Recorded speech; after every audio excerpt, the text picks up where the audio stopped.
minuga siin doktor Eerik Luht ja räägime siis täna ninaoperatsioonidest. No ninaoperatsioone on üldjoontes peetud sellisteks keerulisteks operatsioonideks, mis ette võtta ja rasked on nad ka, tulemust kunagi päris täpselt ette ei tea. Nüüd HealthClinicus on nüüd pakutav ka 3D visualiseerimine. Räägime natukene, mis see siis nüüd selline on? Jah, et 3D visualiseerimine on siis võimalus mudeldada seda soovitud operatsiooni tulemust või seda eesmärki, mille poole me operatsiooniga püüame jõuda. Nüüd oluline on muidugi see, et jah, tõepoolest need tulemused varieeruvad, et kuna nina anatoomia on suhteliselt keerukas ja paranemisprotsesside armistumine mõjutab seda küllaltki palju, siis teatud kõikumised selles tulemuses on, aga me saame vähemasti patsiendiga koos panna selle eesmärgi paika. Ja miks see 3D just on hea? Sellepärast, et ta võimaldab samaaegselt kõigis vaadetes mudeldada. Et fototöötlus on ka väga hea ja ma teen ka tavalisi 2D fototöötlusi paralleelselt selle 3D-ga, aga et seal niimoodi mitmes vaates mudeldamine on natukene keerulisem. Nii et põhimõtteliselt see 3D tagab. Näiteks kui mina tuleksin patsiendina sinu juurde, siis pärast seda 3D-d ma näen, mida siis täpsemalt minu ninaga teha päriselt saab. Enam-vähem, et selles suhtes, eks ka seda 3D töötlust tehes ma võtan arvesse, mis on realistlikult võimalik ja mis mitte. Et me saame sellise laias joones eesmärgi paika panna ja seda on väga hea jälgida, et saab nägu pöörata igas suunas ja just niimoodi interaktiivselt ühes koos neid muudatusi teha. Aga et visiidiaeg on muidugi piiratud, et hiljem ma teen veel üle ka 2D fototöötlused, võttes siis arvesse seda, mis me oleme 3D-ga juba paika pannud. Aga mis on need pealmised iluvead, mida korrigeerima tullakse? Kõige sagedasemad probleemid on kühm ninaseljal ja ninatipu suurus ja ninatipu kuju siis probleemid. Et tavaliselt on kõige sagedamini jällegi suurus, et soovitakse natukene väiksemaks saada või siis ülespoole saada, et on selline alla vajunud ninatipp. Et sellised on jah kõige sagedasemad probleemid. Aga millised need ninaosad on, mida saab siis operatsiooni käigus korrigeerida?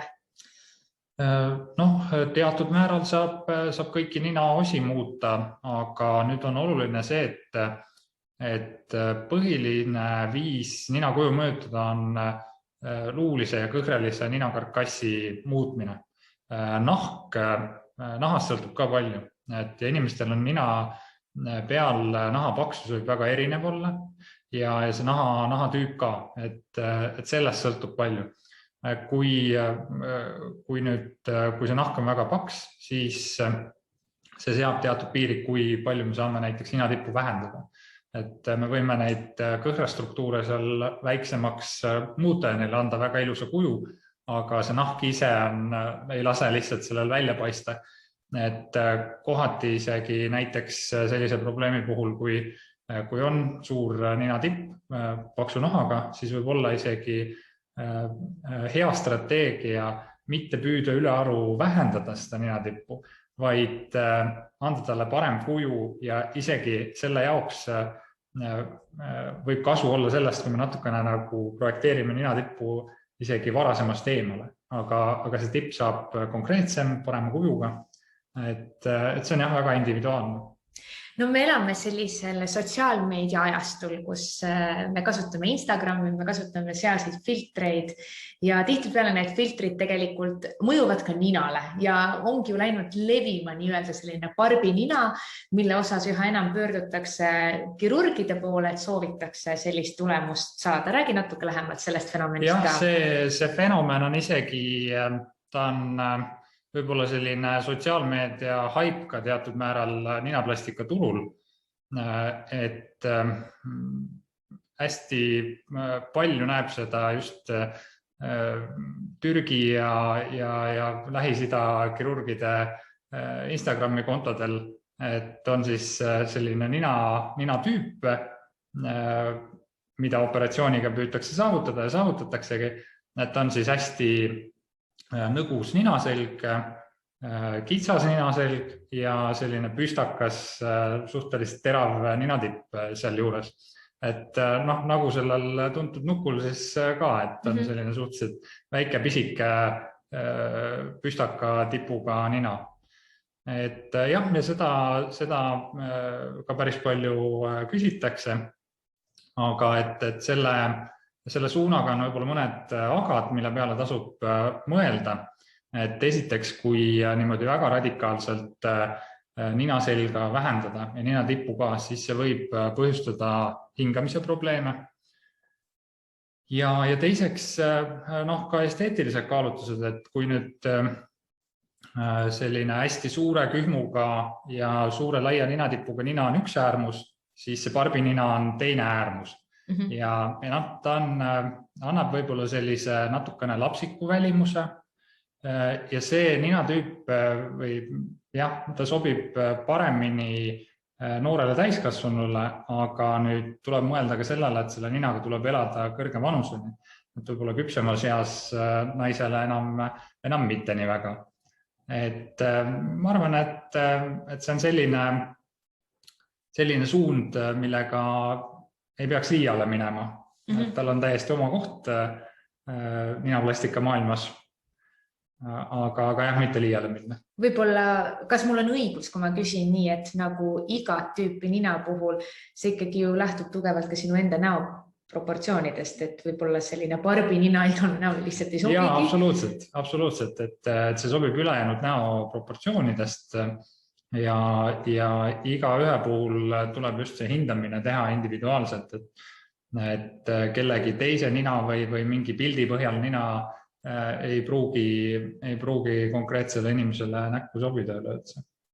No kui me räägime ninaplastikast ja sellega seonduvatest operatsioonidest, siis mida peaks või mida saab selle käigus siis veel korrigeerida? Ninaplastika enda käigus võib-olla nüüd saab natukene korrigeerida ülahuult. Ja just ennekõike siis, kui on selline võib-olla välja projekteeritud või suurem ninatipp näost eemal ja me toome seda natukene lähemale näole, siis on võimalik korrigeerida sellega ka huult pisut pikemaks, et sageli ongi siis ülahuul sellisel juhul liiga lühike. Ja nüüd ütleme haakuvalt on siis operatsioonid, mida saab teha ninaplastikaga koos või ka eraldi, aga mis mõjutavad seda ninaplastika tulemust. Ehk siis näiteks jällegi külgvaates on võib-olla tundub, et on hästi suur nina, aga lähemal analüüsil selgub, et osa selle nina suurusest on tingitud sellest, et alalõug on väike ja tagapool. Et kui me vaatame külgvaates ja natukene toome seda defitsiitset lõuga pisut ettepoole, siis justkui kogu profiil tegelikult paraneb ja võib-olla me seda nina üldse nii palju ei peakski vähendama. Et selles suhtes sellistele asjadele tuleb ka mõelda. Aga kui me oleme nüüd rääkinud siin palju sellisest esteetilisest poolest, aga kui me räägime terviseprobleemidest, mis on need peamised tervisemured, mille pärast tullakse nina korrigeerima? Jah, ikkagi hingamise probleemid. Et hingamistakistus sageli on ühepoolne takistus. Enamasti on siis selle põhjuseks nina vaheseina kõverus. Võib olla traumast tingitud, ninaluude murd olnud, sageli ka jällegi vaheseina kõverus seal juures. Et sellega pöördutakse tihti peale. Ja muidugi põletikulised haigused ka on, krooniline sinussiit ja teised. Aga kui me räägime nüüd sellisest murest nagu norskamine, siis kas ninaoperatsioon aitab selle vastu? Ninaoperatsioon nüüd selline võluvits ei ole, et ta kohe kindlasti norskamisele mõjuks, küll aga kui tõesti norskajal on selge nina hingamise probleem, mida me saame operatsiooniga parandada, siis võib sellest abi olla. Aga seal on muidugi teised faktorid ka jällegi, et kehakaal, eks ole, peab olema enam-vähem normis, sellised üldine tervisekäitumine, et seal on palju faktoreid, aga jah, võib olla abi ka sellest ninaoperatsioonist. No igapäevaselt sa töötad ka Ida-Tallinna Keskhaiglas. Missuguseid lõikuseid sa seal igapäevaselt kõige rohkem teed? Ja raske isegi niimoodi kõige rohkem välja tuua. Ma opereerin nii nina kui kõrva kui ka kurku. Nina seda kõrvasid võib-olla kõige rohkem. Ja võib-olla kõige sagedasemad ongi sellised nina vaheseina ja nina funktsionaalsed probleemid. Aga ma teen ka siis nina endoskoopilist kirurgiat kroonilise sinusiidi raviks ja tegelen siis mikrokirurgiliste kõrvaoperatsioonidega, et kõrvalõikuse kuulmise parandamiseks, põletiku kontrolli alla saamiseks, et nendega tegelen ka üsna palju. No kui nüüd kellelgi ongi soov tulla siis sinu kui ninakirurgi konsultatsioonile, mis on need teemad, mis tuleks enne kodus siis läbi mõelda? Mida sa soovitad?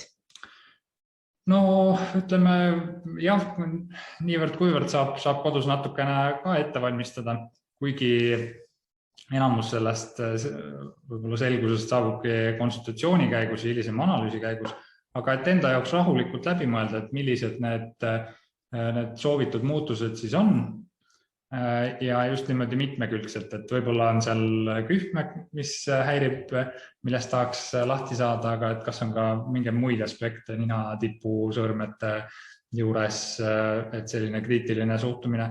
Ja teine asi muidugi endas selgusele jõuda, et mis sellest elust paremaks muutub, et just, et enesekindlust annab selline väline muutus juurde, aga mingeid muid probleeme see ei pruugi lahendada.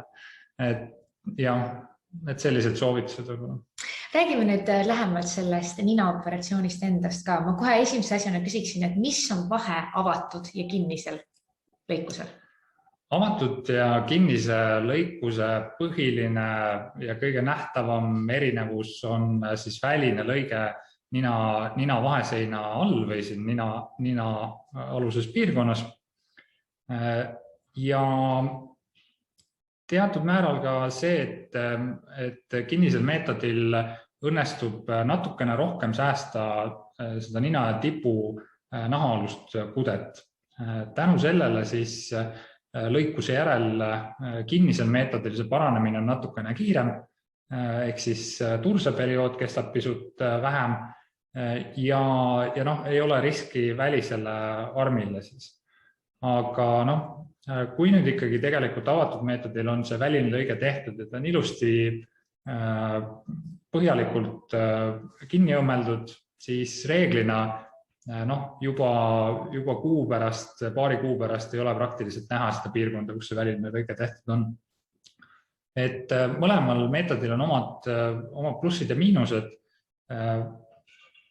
Kinnise meetodi plussidest me juba rääkisime, avatud meetodi plussiks on see, et on maksimaalselt hea ligipääs ninaselja struktuuridele ja ninatipule ka, et kui näiteks on ebasümmeetriline ninatipp, siis ma igal juhul eelistan seda teha avatud meetodil, sest see võimaldab mul paremini seda just sümmeetriliselt ninatippu korrigeerida ja samamoodi, kui on mingi suurem ninaselja defekt, siis avatud meetodil.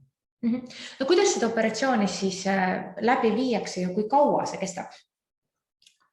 Operatsioon toimub üldnarkoosis ja tavaliselt see kestab kuskil 3-4 tundi, 2-4 tundi ja raskematel juhtudel, kui on nüüd näiteks kordusoperatsiooniga tegemist või mingi suurem defekt, siis võib ka kesta 6 ja 7 tundi.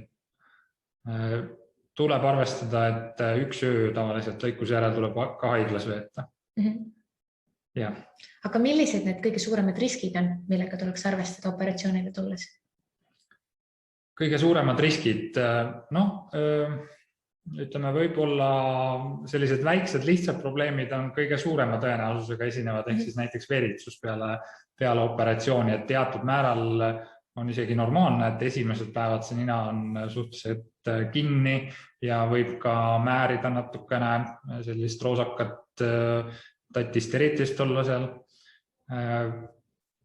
Ja hilisemas faasis siis võib olla selliseid esteetilisi probleeme, et kas me ei ole suutnud täielikult seda soovitud kujumuutust saada või on mingisugune ebatasasus või defekt kuskil tekkinud, et siis raskemal juhul võib isegi vaja olla kordusoperatsiooni. Ja ninaplastika puhul 15–20% patsientidest vajab mingil põhjusel siis kordusoperatsiooni. Aga kui kaua võtab aega paranemine, et näha seda lõpptulemust? Paranemine kokku võtab aega kuskil aasta. Et aasta pärast me saame öelda, et see on nüüd lõplik tulemus. Mingid üliväiksed muutused veel toimuvad ka hiljem ka, aga üldiselt aasta pärast on see lõplik tulemus olemas. 6 kuu pärast on juba 6 kuud peale operatsiooni, suur enamus, 3/4 sellest lõppmuutusest on ka juba olemas. Et mida lähemale me lõikusele jõuame selle ajaga, seda rohkem nina muutub. Et alguses, kui ma kipsi eemaldan, siis nina on üsna turses veel, seal võib kuskilt punetada natukene. Ja juba paar nädalat sellest edasi on see turse on üsna pisike, aga ta on sul olemas. Et sellist kerget turset nina peal võib olla mitu kuud peale operatsiooni isegi. Ja kui näiteks arvestadagi, et võib-olla on tarvis nina selga muuta, küüru eemaldada ja nina selga kitsamaks muuta, siis seda on mõistlik teha niimoodi, et arvestada just selle pika tulemusega.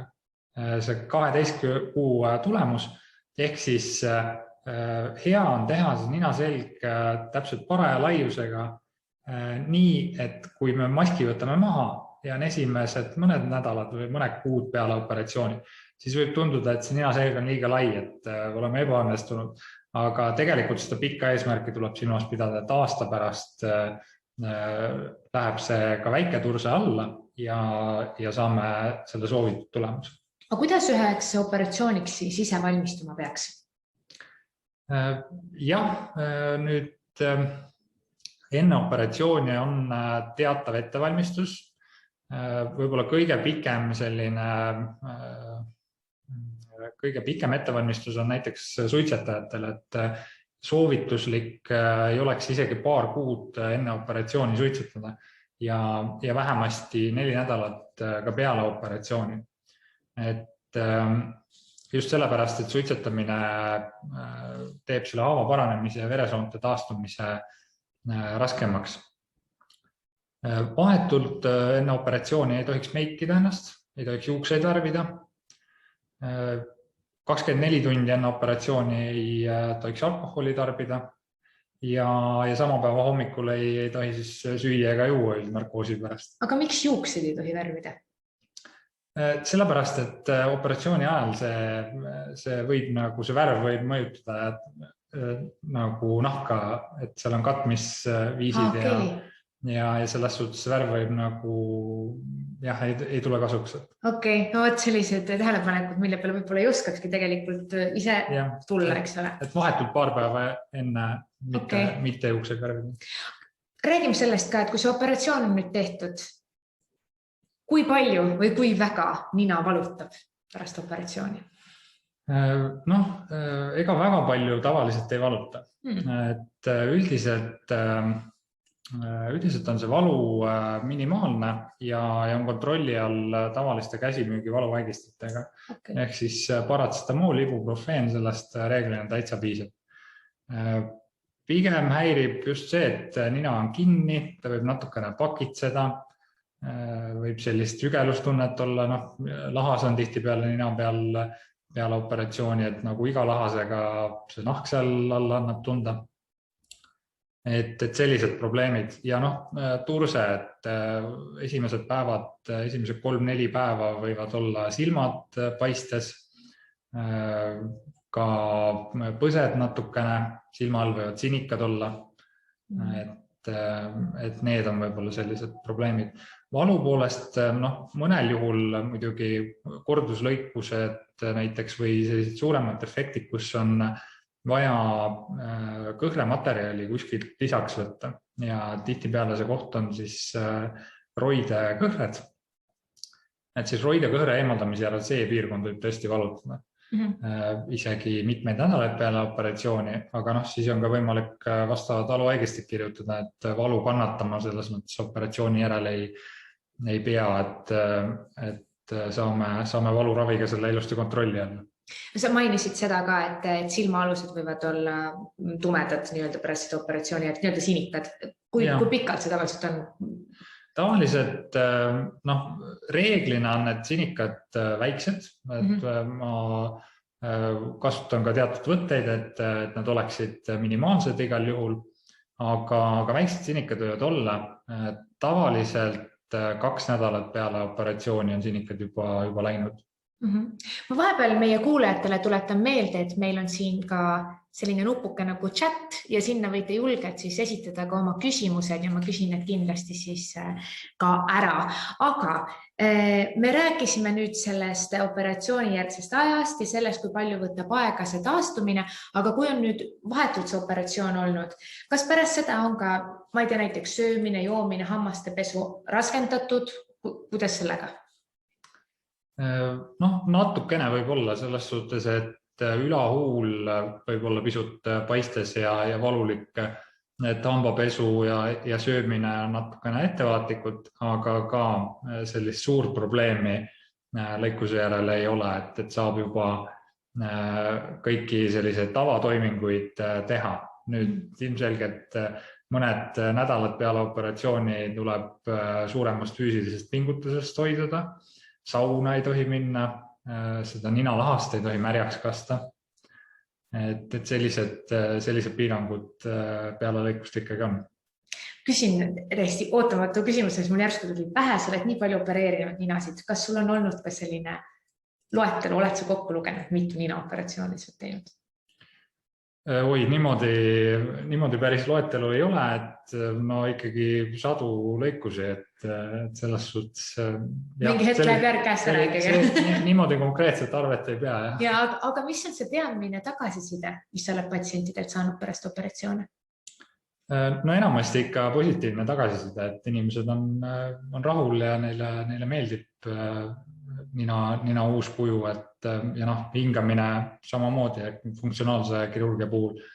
Et inimene, kes väga pikka aega näiteks ei ole nina kaudu üldse hingata saanud ja siis ma saan talle hingamise hea kvaliteedi ikkagi tagasi anda, et see tõstab oluliselt elukvaliteeti. Nii, et saab öelda küll, et mõne inimese jaoks on see just kui elumuute kogemus. Jaa, kindlasti, et ja suured deformatsioonid ka, kus on ikkagi traumade järel sellised väga silma torkavad moonutused ninal ja tavaliselt veel hingamisprobleem ka sinna juurde ja õnnestub ikkagi normaalne välimus ja nina funktsioon tagasi anda, et see on elumuutev. Aga mida sa nendele patsientidele soovitad, kes võib-olla kuulavad meid või kes üleüldiselt mõtlevad, et tahaks operatsiooni teha, aga ikkagi kõhklevad ja julge seda sammu astuda? Mida neile soovitada? Ma soovitaksin ikkagi konsultatsioonile tulla, et saame rahulikult nina üle vaadata ja teha pildid ja 3D-töötlused või siis hinnata ka funktsiooni mõttes. Ja rahulikult selle järel on võib-olla rohkem ainest, mille põhjal see otsus langetada, et konsultatsioon veel operatsiooniks ei kohusta. Nii et nagu ikka, siis kõik ikka algab konsultatsioonist. Just. Ja kui nüüd ei ole meile praegu veel siia ühtegi küsimust tulnud, aga võib-olla tuleb tänase video vaatamise järgselt, siis alati on võimalik Health Clinicusse kirjutada, panna aeg konsultatsioonile või uurida kõigepealt ka kirja teel mingeid vastuseid, aga tasub tõesti meeles pidada nagu kõikide protseduuride, kõikide operatsioonide puhul iga inimene on individuaalne, iga nina on individuaalne nii et konsultatsioonist hakkab kõik ikkagi pihta. Ma kordaks korra veel üle, me siin jutu sees küll ka rääkisime, aga räägiks natukene veel selleks lõpptulemusest, et kas jäi mul õigesti kõrvu kõlama, see on siis umbes aasta aega, et näha siis seda nii-öelda lõplikku tulemust ja mida lähemale sellele, seda suurem protsent lõpptulemust on juba näha. Jah, et lõplik tulemus on aasta pärast. Eks ta on juba ka poole aasta pärast ligi lähedaselt see lõpptulemus, aga jah, et armistumine võtab aega ja sellepärast just ja kuna kõhrestruktuurid ninas ka sellele armistumisele reageerivad, et siis läheb jah selline aeg 12 kuud. No kui ikka operatsiooniga on, et ega kohe ei ole ju tulemus käes. Kohe ei ole, kohe maski alt ei ole, et sellega tuleb alati arvestada, et seal on turse ja on teatud nihkumine toimub veel armistumisega. Et sellega on ka ette arvestatud siis just, et nagu ka rääkisin, et näiteks nina selja laiusega, et tuleb just pidada silmas seda lõppeesmärki. Aga mina ütlen aitäh sulle, doktor Eerik Luht. Minu küsimused said väga palju vastuseid. Ma näen, et täna meil siin chatis küsimusi ei ole, aga ma kordan üle, et Health Clinicu kodulehelt leiate kontaktid, saate kirjutada, saate küsida ja saate broneerida endale ajaga konsultatsioonile, et siis juba täpsemalt teada, milline see protsess võiks edasi olla. Aga aitäh kõikidele vaatajatele ja järgmise korrani.